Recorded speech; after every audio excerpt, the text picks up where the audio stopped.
weather and climate often cause concern and curiosity, but understanding the facts behind the phenomena can be a challenge. We're here to help. From the University of Illinois, Urbana-Champaign, and Illinois Public Media, welcome to Weather Realness, a weekly podcast about the skies above Illinois and the world. I'm your host, Maddie Stover, a doctoral student in physics here at the University of Illinois, Urbana-Champaign. And I'm Steve Nesbitt, head of the Department of Climate, Meteorology, and Atmospheric Sciences here at the University of Illinois. Our Illinois listeners will be very familiar with today's guest, Tim Killeen, from his time as the president of the University of Illinois system. But what you may not know is that he's also a geophysicist with a long storied scientific career and is also a faculty member in our department. From 1987 to 2000, he was a professor in the Department of Atmospheric, Oceanic, and Space Sciences at the University of Michigan. He was also the director of the National Center for Atmospheric Research, which we'll talk about today, from 2000 to 2008. Joining us to talk about his research in atmospheric science and his plans after stepping down as president of the University of Illinois, and a little bit of his thoughts about the current state of climate science in the United States, is President Tim Killeen. Tim, thank you for joining us. Oh, you're very welcome. Nice to see you, Maddie. So we'll go a little bit into your expertise here. So your specialty in atmospheric science is in the upper parts of the atmosphere. We've had interviews on campus here about space weather. So can you tell a little bit about what your research was in space weather and why it's important to the average person? Okay, well, maybe a little history of how I got there. I did a PhD in physics, actually particle physics. Couldn't get a job, the next obvious job, but down the corridor there was a group that was working in space physics and doing sounding rocket experiments in the auroral regions in the northern hemisphere. So I did that for a while. That hooked me on space science, and particularly on space physics, but generally the upper atmosphere, the ionosphere, magnetosphere, the solar environment and planets as well. I just felt that was, enthralling kind of subject, and you can relate it all to planet Earth, which is the platform for all of life. So it seemed like a wonderful field to get into. I was a postdoc in the United Kingdom, and a professor came to see what I was doing and with sounding rockets, and said, well, if you do that with sounding rockets, we would like you to try doing it on a NASA spacecraft mission to the upper atmosphere, to the thermosphere at the time. That I thought was a very exciting opportunity. So I came, and I didn't think it was going to be more than about 18 months max, but here I am all these many years later as University of Illinois president. And what we did there was we made some of the first measurements of the global dynamical wind field in the upper atmosphere, the region where satellites, low Earth orbiting satellites fly, so directly relevant to performance of satellites, how long they reside, how quickly they come back down because of satellite drag, but also a region of the near-Earth environment where you can get significant disturbances from solar storms that can affect everything from GPS to trajectory mapping of satellites. There are obviously national security implications, but also really pragmatic implications of will our electrical grid hold up if there's a major storm from the sun? If it's coming our way, how can we predict it, etc. So they're very practical reasons that you want, with a highly technological, digitally oriented society where we all depend a lot on digital devices of all kinds and information retrieval, etc. Space sciences and space physics directly affects the robustness of that societal system. So it had all the allure, intellectual allure, but also the practical implications. But flying spacecraft on rockets for a young person is pretty exciting. The countdown goes like this: 10, 9, 8, boom. And then it goes up and you think, will that gadget that I just spent years working on survive the shaking of the launch? So it had all of that sort of drama and excitement as well as everything else. So it was a good profession, a good research arena to be in, and those kind of experimental skills and then the observational skills, the data analytical skills led to theoretical work as well on supercomputers, where you try to understand what you're seeing. You got through the evidence of remote sensing, etc. And so I became the director of the Space Physics Research Lab at University of Michigan, and we had satellite missions to Venus and Mars and Jupiter and so forth. And we were on Cassini, which flew through the rings of Saturn and then took a picture looking back towards the sun. Very exciting stuff. So I can't complain about my career at all. So. And what are some projects in the current state of the field? What are some space weather projects that you'd love to see get funded? Well, I think there's a lot of more international participation right now in the satellite arena. Obviously, these networks of fleets of satellites that do radio telecommunications, etc., are populating the region that I was studying in. So I think the stability of that is really, really important.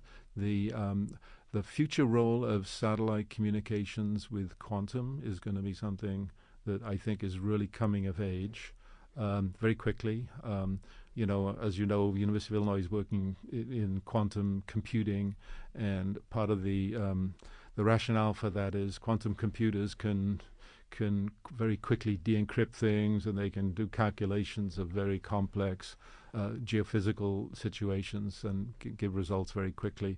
But the ability to do that anywhere in the world is going to rely on satellite-to-satellite communications rather than ground-based fiber optics necessarily. So that's, I think, an important arena where I really would like to see University of Illinois play a leading role as well in not just quantum computing, quantum communications, quantum sensing, and connect it with the sort of ethical guidelines, frankly, that are needed for these kind of new technologies coming to play. And I think the role of a university like ours, where you have all of the intersecting disciplines, is really important, because big industry have their own rationales, governments have their own rationales, but I think we have the intellectual capacity to take some leadership role for that. So I think the space arena is going to be very vibrant, because we're depending on it more and more technologically.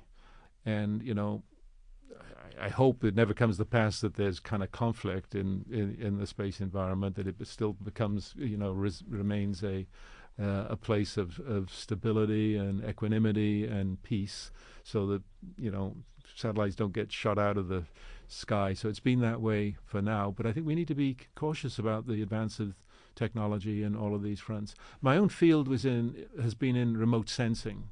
So in fact, I've got a satellite in orbit as we speak, operating as we speak, with 4 telescopes. At least it was last time I looked, which was about a month ago. So I hope it hasn't been turned off. It's been up there for about 22 years, and it's measuring the composition, wind, and temperature structure of what we call the mesosphere and lower thermosphere, which is a little bit lower than my original work, a little higher than weather work, but in that intermediate part of the atmosphere, too high for balloons and too low for satellites. So we used to jocularly call it the ignorosphere, because it was very hard to make direct in situ measurements. So the satellite that's up there now is making those observations. And those are important observations too, to really fully understand the dynamics and the structure of the planet that we live on. As Tim's very familiar with, our field relies on NCAR as sort of the beehive of activity for many things, from theory, models, societal applications, and workforce development even.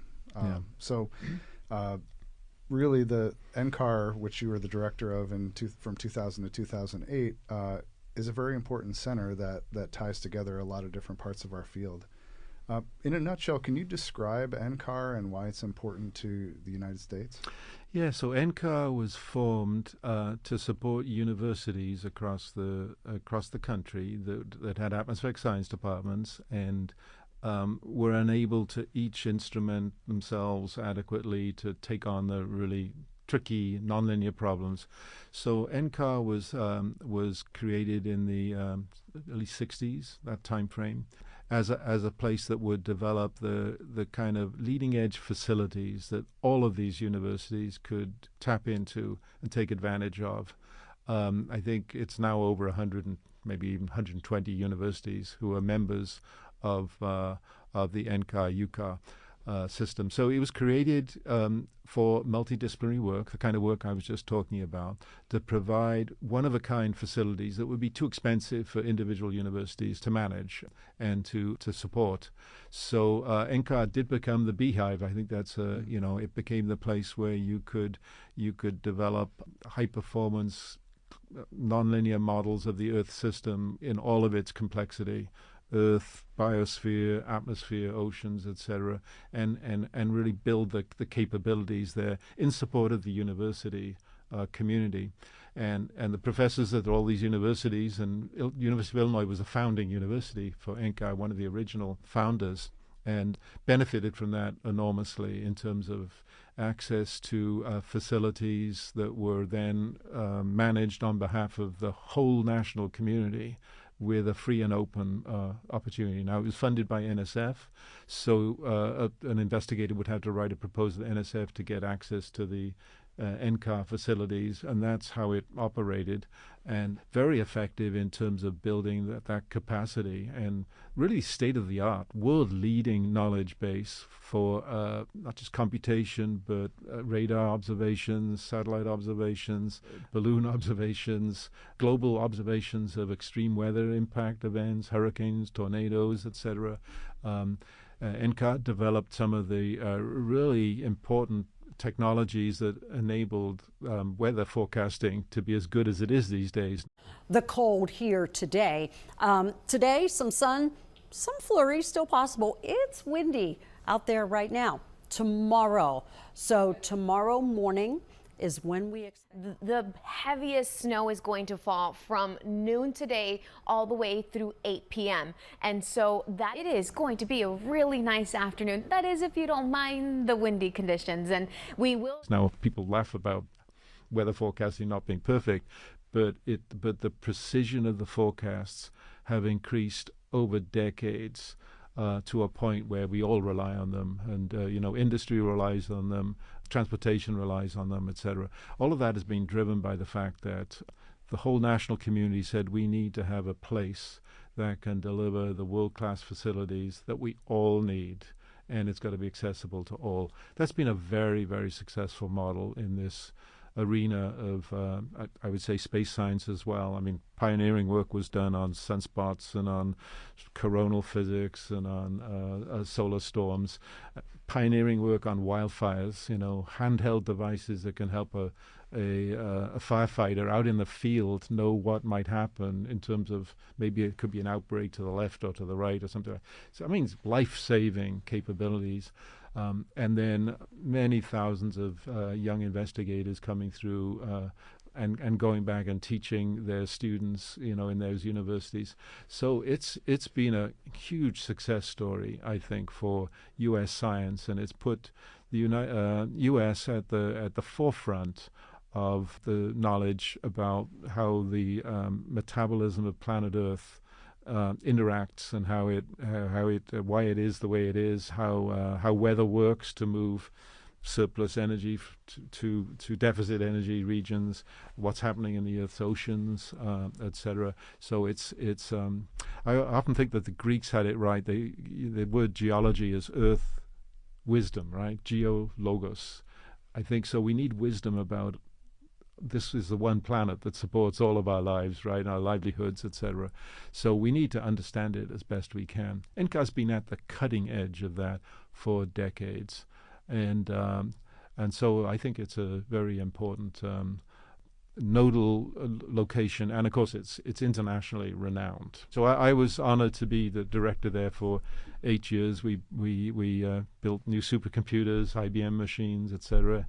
We kept the pace with the evolving technologies, participated in lots of major studies of extreme weather events and climate change and oceanic change, wildfires, droughts, floods, you name it, and also increasingly the human dimensions of that. How does society make decisions on the basis of that kind of understanding and knowledge? And how will the next generation of weather forecast systems that you dial into, right, every morning probably, how can they be improved and and can benefit, decision making capacities for society writ large. So it's that important.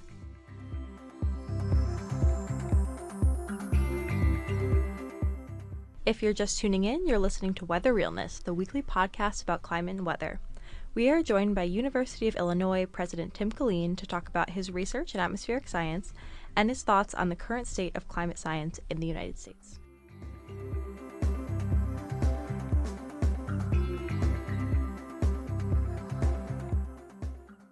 Yeah, Really, weather impacts almost everybody directly, but also our economy. It's in tens Yeah. of billions of dollars. And Right, so right, if we right, don't have right. a resilient economy, Yeah. it can lead to a lot of disruption. And it's not easy physics, chemistry, or biology, because it's a nonlinear system, right?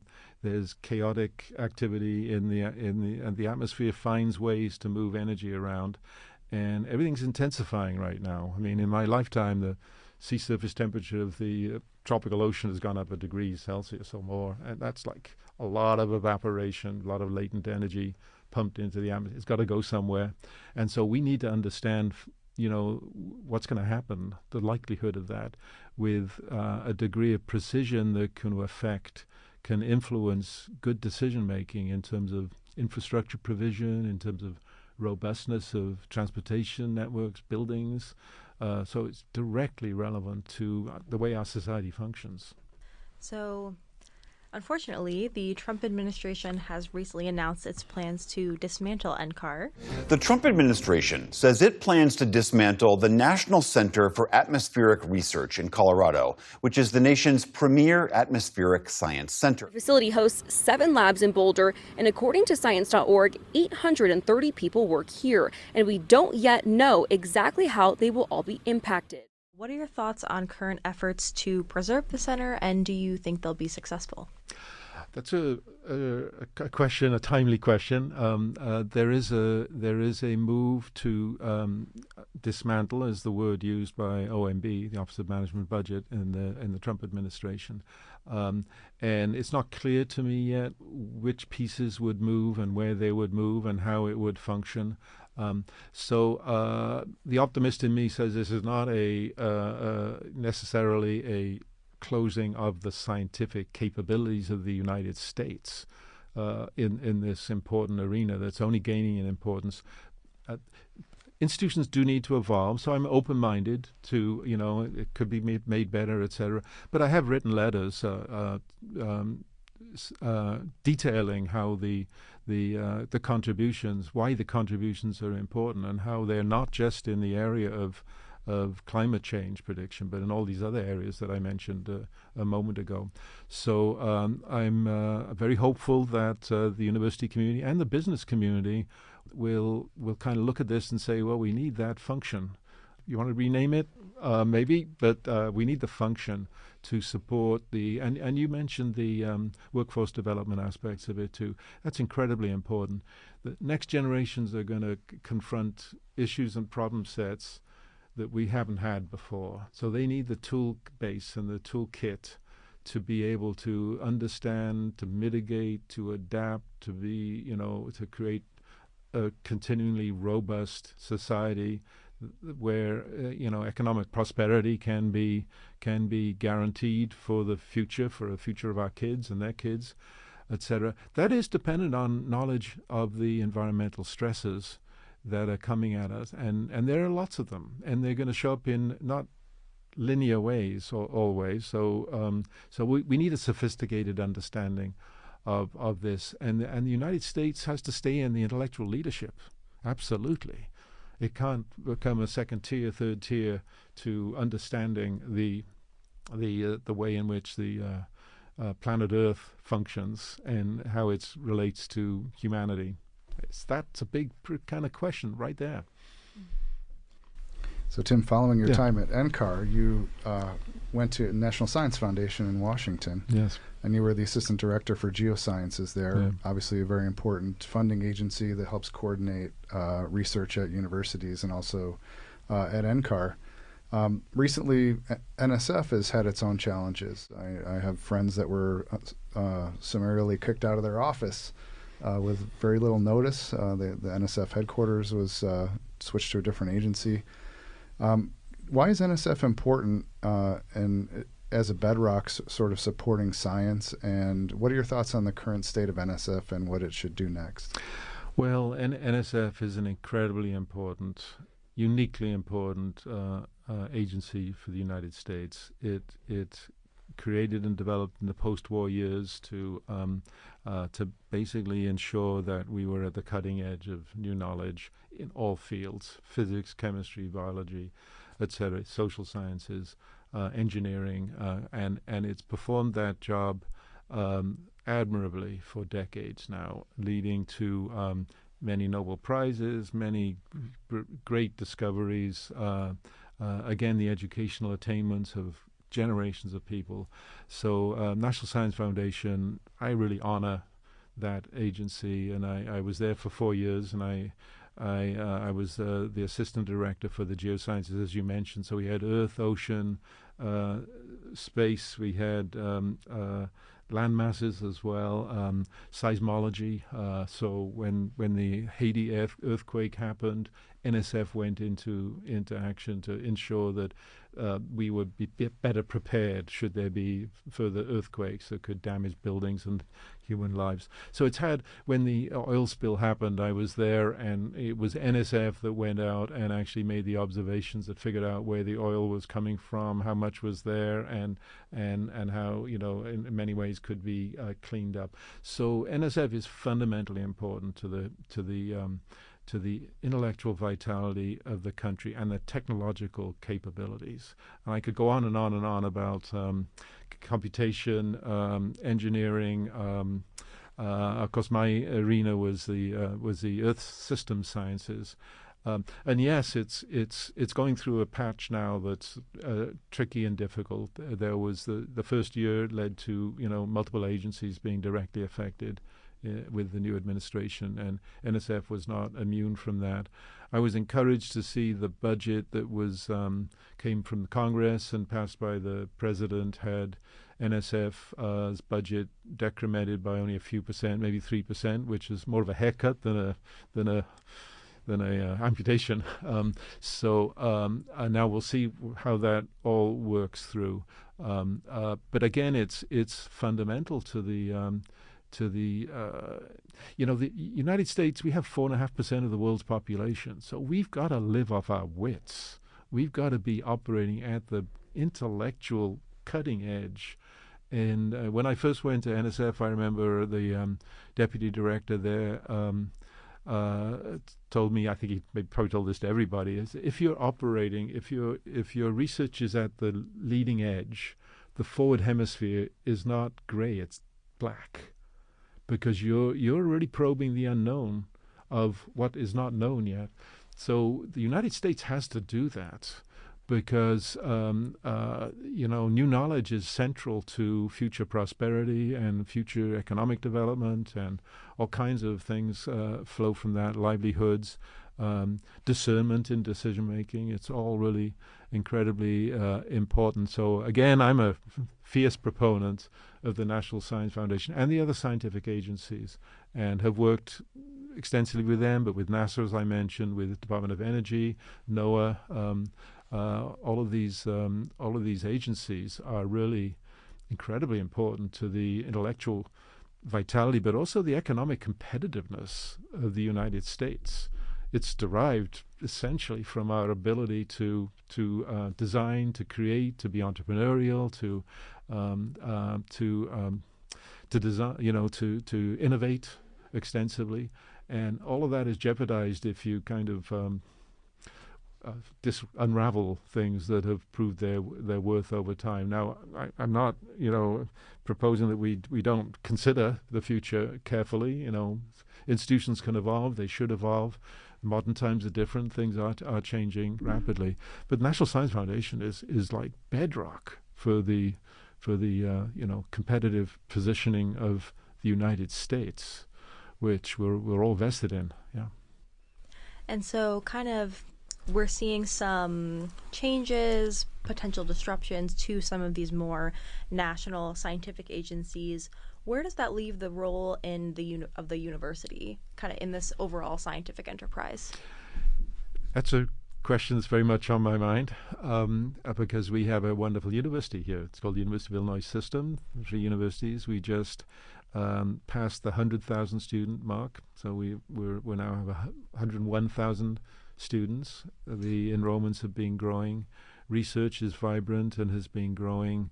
Our support from our alumni has been growing too. So that's the question I ask myself almost every day. What is our appointed role in terms of projecting into a healthy future for society? Okay, so we call ourselves, in our university, the public's university. We're of the public. We belong to the public, right?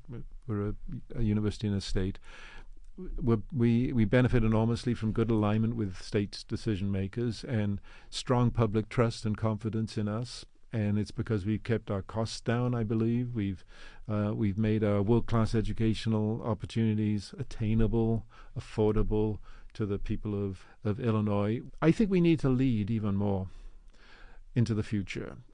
Lead by helping shape, not by being sort of look at us and send us more money because you have to believe us, right? Those discussions and arguments have to be replaced by, look, we support societal function, and we do it by creating world-class educational that's accessible, can be attained. It's not so costly that you know, 41% of our students who graduate don't have any debt. That's a large, it's not quite half, but that's significant. So we want to do good things for society, and I feel like we need to lead more than maybe has been true in the past, because government is always worried about the next election. Big industry is worried about the quarterly, bottom line and the stakeholders, etc. And the U.S. has a special role to play in innovation and inventive that has done for many decades, hundreds of years. So the role of the public, I would say even the land-grant universities, which are rooted and grounded in place, and they were designed to lift society up. So we have to do that really well, and we have to exercise leadership in that too. Quantum is one arena, but we've got to bring the arts and humanities into that arena as well. It's not like you can leave pieces out. And we're one of the few places, these kinds of universities are one of the few places where you can convene expertise across all of the disciplines pertinent and germane to a problem set and attack that problem set with a public good emphasis, right? This is not about fame, fortune, prestige. It's about actually lifting the boats in the harbor. There's another metaphor going off in a direction. But I think leading that's very much on my mind now. How do we lead without, building bonfires of the vanities and, things like, that would be distracting, but substantively important for the times in history in which we're embedded. And I'm very proud of the way we're stepping up to that at the University of Illinois.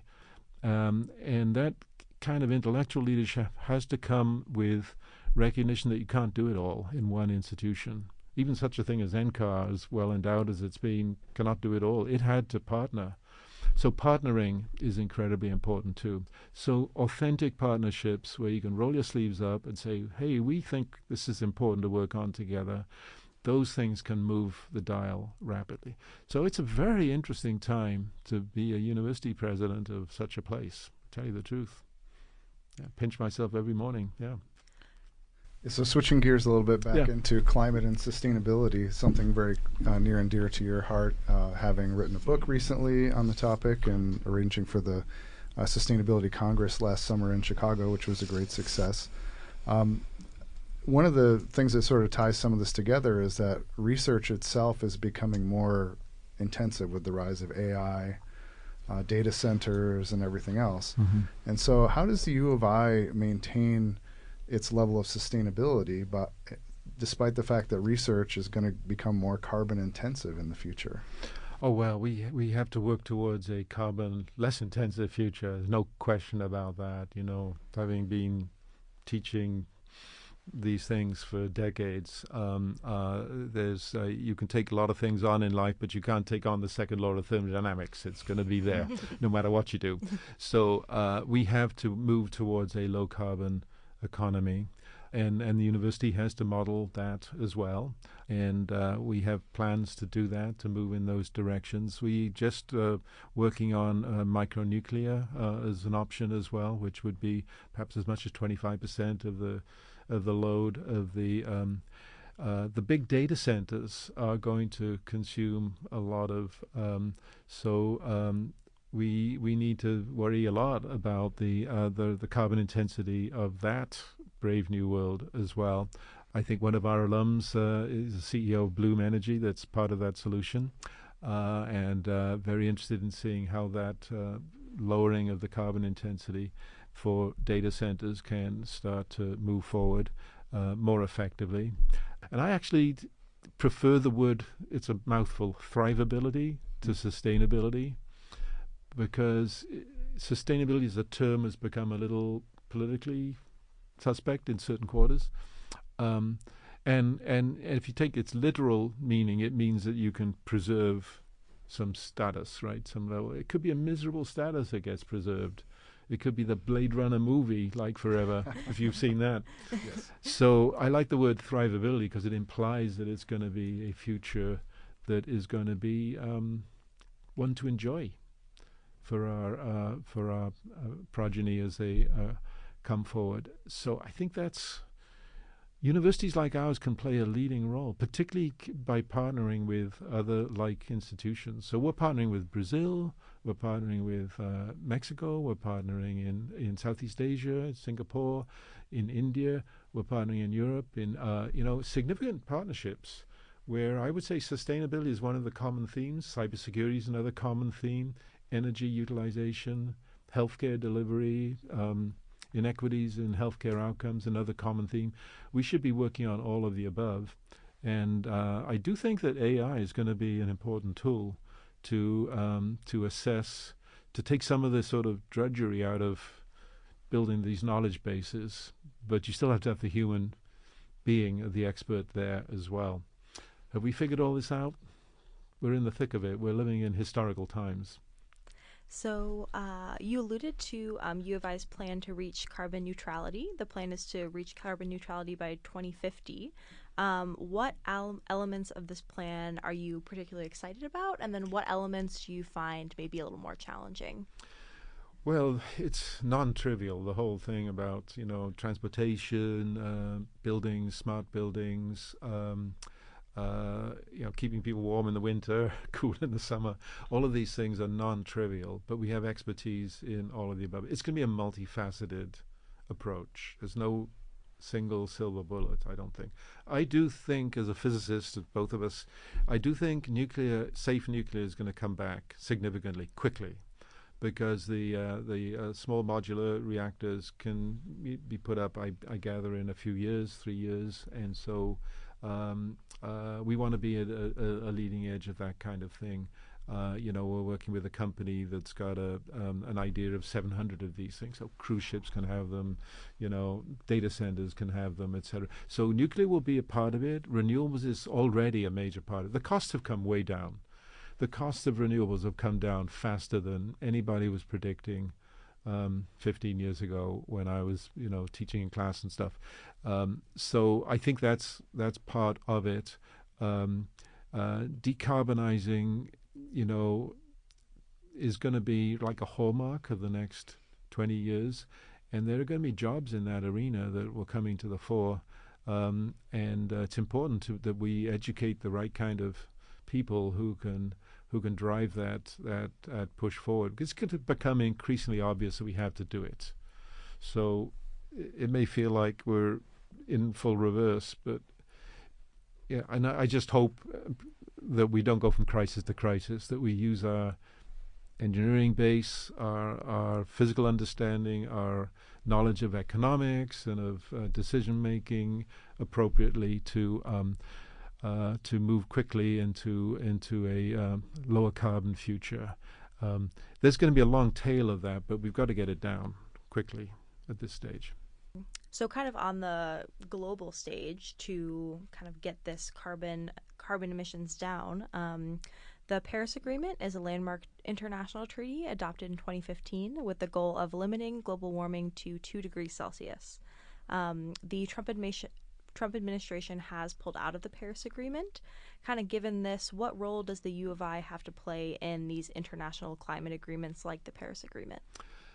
Well, we're not at the table for the international treaty agreements necessarily, but at the Sustainability Conference, for example, we had business meetings of the Sustainable Development Network, SDSN, which works closely with the United Nations on the so-called SDGs, the Sustainable Development Goals, that were put forward 20 years ago or something like that have been very instrumental in leading to the 2-degree kind of outlook that you alluded to. So I think in that arena, which is very influential international partnering, we can play a significant role in convening, just as we did this last summer. In fact, we also hosted the Aspen Climate Institute this last summer. So for summer of 2025, Chicago, Illinois, was the epicenter of solutions for these kinds of issues that you're talking about. We've got to continue doing that, getting the best ideas, transmitting them, writing the books as needed with the right kind of evidence-based sort of analysis that's going to be important, and working with industry and working with private sector more effectively. They need to convert the knowledge of impacts to business plans. Then, the scientific community cannot stand to one side and say, well, that's your problem. We've got to work with the business community to say, this is how you can utilize this kind of information, these kind of predictions, this kind of understanding to further your business plans that you need for continuation of your. That, I think, is coming to age. I think that's coming into play really quickly. We are convening multiple groups of foundations and business communities. I'm working closely with the World Business Chicago organization, for example, now on sustainability. So that's, they've got many thousands perhaps of companies that are all conversant with these kind of questions. They need components of their business plans. It's got to be converted to an actionable kind of approach for them, because they can't work in the abstract normally. So we got to do a better job, I think, in academia of translating the research into bite-sized pieces that can be converted quickly to effective devices, products, supplies, services that are meaningful for the business sector. That's exciting. We can lead that in this country. We can lead that in the Midwest. So we got to take the lead. It's getting back to this question of how do you lead? And I think this leadership includes partnering with the private sector significantly, the governmental sector as well, provide good advice. Partnering internationally is something I feel very strongly about. I think we've done that historically. There's a great legacy of those kind of partnerships internationally, University of Illinois. And with globalization in terms of trades and tariffs and things fraying a little bit at the edges, it's time to recommit to what I'm calling intellectual globalization, where you're problem solving and working across country and disciplinary boundaries. And that's inspiring to the youth as well. So it's all part of the same thing. How do you lift the youth up? You don't do it by separating yourself from the action. You do it by flooding in and with solutions. So, Tim, you've had a remarkable tenure here at the University of Illinois, and I think many faculty, if I may speak on their behalf, were very sad to see that you may be leaving us in 2027. Can you talk about a little bit your plans after stepping down? Well, not in huge detail. I can tell you it's a subject of conversation with my wife and family. I will have been president for 12 years at that time, which is like a long time. In fact, I was Googling around or whatever, ChatGPTing around, saying, long-serving university presidents. There aren't many who served that long. It's been a remarkable honor for me to be in this role, and we have momentum. I really think on every objective metric of the University of Illinois, we're doing well. Enrollment, philanthropy, reputation, research, quality, facilities. We're making progress on all the fronts, and doing it in a way that combines excellence and scale. So I'm very proud of that. I don't take any credit for it because my family's motto is shed the credit. Don't tell my kids that; they'd roll their eyes. But at some point it ends, right? I really would like to be, for the transition to be dignified, graceful, no full of drama, no like pyrotechnics, etc. No will, he won't, who knows, jockeying, you know what I mean? Because you do see that in other universities. So we want a role model, grace in transition. At least I do. So help me with that. Now, what am I going to do next? When people say, congratulations on your retirement, I take the word congratulations. Retirement is a word I can't, digest. I can't digest it. I'm just like, how could I ever stop or slow down? I just don't know how that would work. I joke, but don't take this wrong. I don't know one end of a golf stick from the other. So, I have to keep working and contributing in something that I feel passionate about and important about. And I'm having some conversations about what that might be. It won't be running a huge multi-university campus, but it'll be along the lines of the kinds of things we've been emphasizing in terms of youth development, planning for the future, thrivability rather than sustainability. I think those are things I feel are important.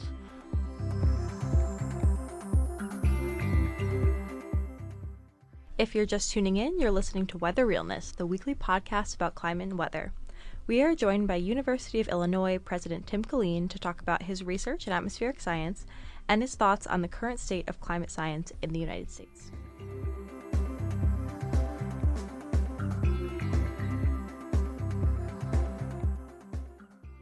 So, looking back on your tenure, what are some highlights or accomplishments that you are most proud of? Well, I think the topic that comes to my mind is the topic of providing a world-class education at an affordable price for lots of people.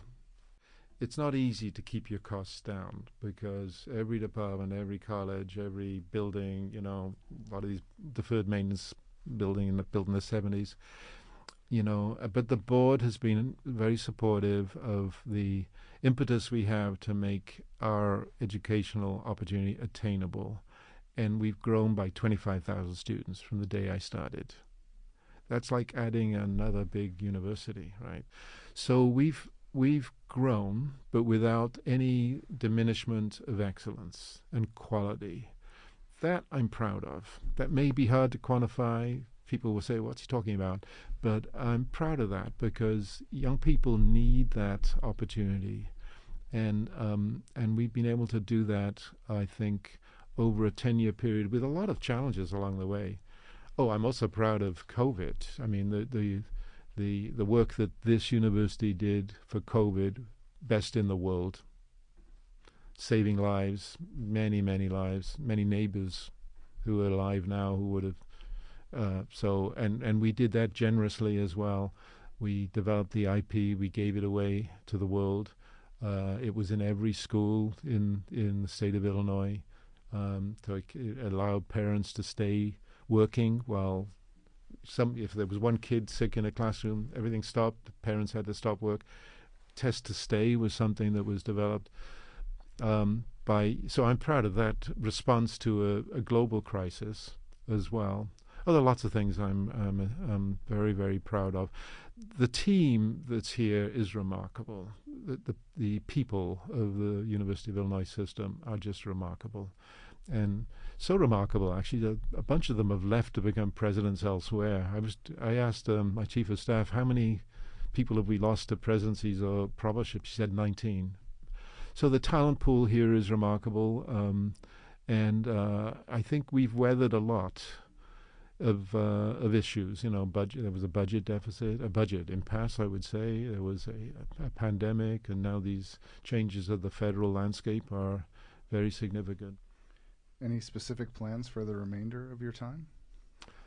Yeah, my foot is hovering over the accelerator, not the brake. We're working hard on a lot of fronts. I think obviously AI and quantum, you all know about that. Mm-hmm. That's like once in a generation opportunity.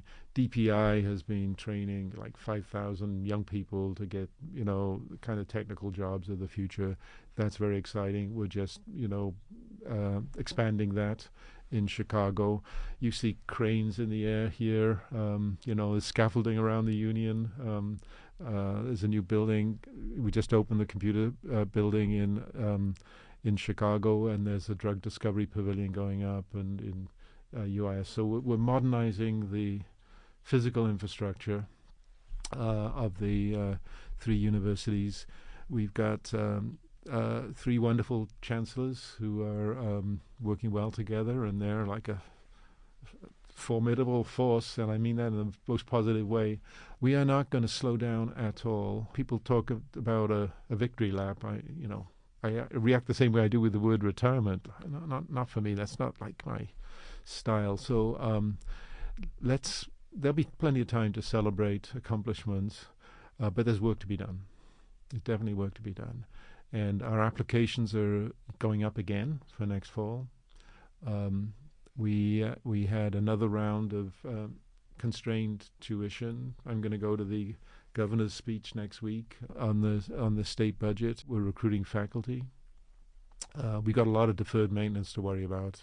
Huge amount of elderly buildings that need some work done. And then we've got to work on this trust and confidence of the public, which means we've got to be out and about. And we have to be authentic and participatory on all of these fronts. So I think that all takes energy and commitment. So I'm not going to let up, personally, and my team won't either. Yeah, I know that. Well, Tim, on that note, thank you so much for joining us. Thank you for all the questions.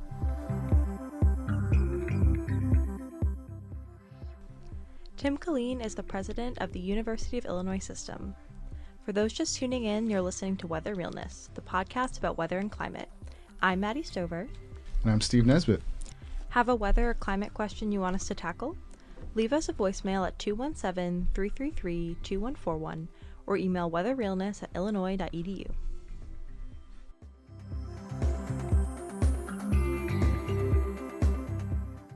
Weather Realness is produced by Jeff Frame, Trent Ford, Steve Nesbitt, Reginald Hardwick, and myself, Maddie Stover. Funding for this podcast is partially provided by the Backlund Charitable Trust.